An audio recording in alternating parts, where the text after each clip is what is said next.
हर हर महादेव। आज हम बड़ी सुंदर पावन महाशिवरात्रि की व्रत कथा सुनेंगे। पूर्व काल की बात है। चित्रभानु नाम का एक शिकारी था।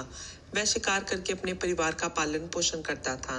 उस शिकारी पर साहूकार का काफी कर्ज था, लेकिन वह उसका कर्ज समय पर नहीं चुका पाया।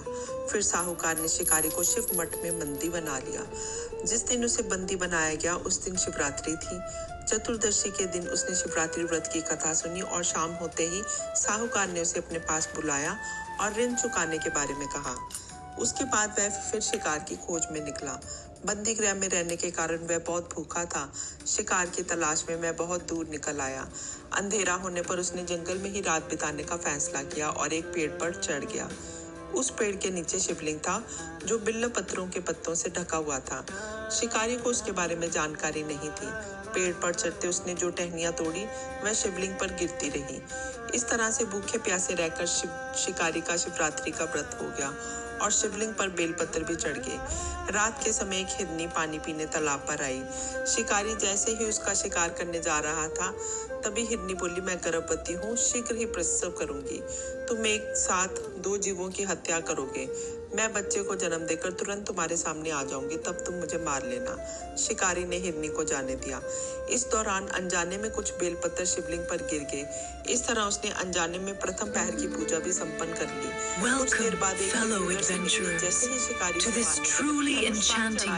हिरनी ने विनम्रता पूर्वक निवेदन किया, शिकारी, मैं थोड़ी देर पहले ही ऋतु से निवृत्त हुई हूँ, अपने प्रिय की तलाश में हूँ। अपने पति से मिलकर मैं तुम्हारे पास आ जाऊंगी। शिकारी ने उसे भी जाने दिया और रात का दूसरे पहर बीत गया। इसी तरह कुछ बेलपत्र शिवलिंग पर जा गिरे। ऐसे में शिकारी ने अनजाने में ही दूसरे पहर की भी पूजा कर ली। इस दौरान वहां एक हिरनी अपने बच्चों के साथ आई। उसने भी शिकारी से निवेदन किया और शिकारी ने उसे जाने दिया। इसके बाद शिकारी के सामने एक हिरन आया। शिकारी ने सोचा, अब तो मैं इसे यहाँ से नहीं जाने दूंगा, इसका शिकार करूंगा।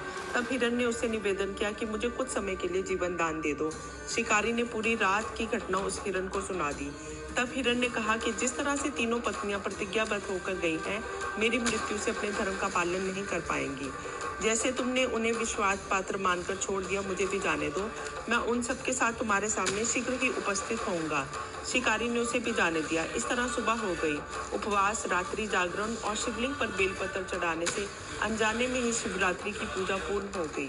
लेकिन अनजाने में हुई पूजा का परिणाम उसे तत्काल मिल गया। थोड़ी देर में शिकारी के सामने हिरन और उसका परिवार सामने आ गया। उन सभी को देखकर शिकारी को बहुत गिलानी हुई और उसने पूरे परिवार को जीवन दान दे दिया। अनजाने में शिवरात्रि व्रत का पालन करने पर भी शिकारी को मोक्ष की प्राप्ति हो गई। जब मृत्यु काल में यमदूत जीव को लेने आए तो शिवगणों ने उसे वापस भेज दिया। उसे शिवलोक ले गए। शिव जी की कृपा से चित्रभानु अपने पिछले जन्म को याद रख पाए और शिवरात्रि के महत्व को जानकर उनका अगले जन्म में भी पालन कर पाए। इस कथा से हमें ये संदेश मिलता है कि अनजाने में भी महाशिवरात्रि पर शिव जी की पूजा, जल और बेलपत्र अर्पण करने से भक्तों के सभी पाप नष्ट हो जाते हैं और मोक्ष की प्राप्ति होती है। ये दिन शिव पार्वती के विवाह के रूप में भी मनाया जाता है। मान्यता है, इस दिन सच्चे मन से शिव जी का जल बेलपत्र से अभिषेक करने से सभी मनोकामनाएं पूर्ण होती हैं। हर हर महादेव।